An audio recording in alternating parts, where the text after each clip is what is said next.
बर्फ़ जमी हुई है, मतलब इसमें मसाला तकरीबन मैरिनेट हो चुका है। अब इसको हम एक कढ़ाई में घी लेंगे और इसको थोड़ा सा हम इसको भून लेंगे घी में, इसकी अच्छी तरह इसको तल लेंगे। इसमें हम इस तरह इसको तलेंगे कि इसका खून खुश्क हो जाए, आगे से पीछे से।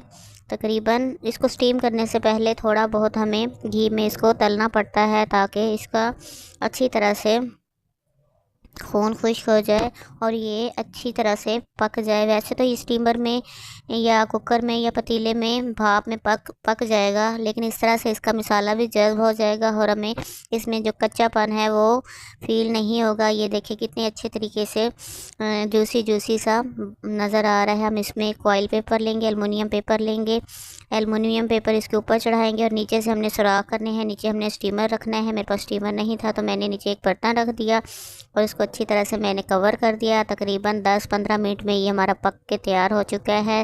देखिए कितना ज़बरदस्त तरीके से आप इसको नोश करेंगे और ज़बरदस्त तरीके से आप इसको खाएंगे। देखिए कितना ज़बरदस्त नरम जूसी। अगर वीडियो पसंद आई हो तो चैनल को सब्सक्राइब लाइक कर दीजिएगा। Thank you so much.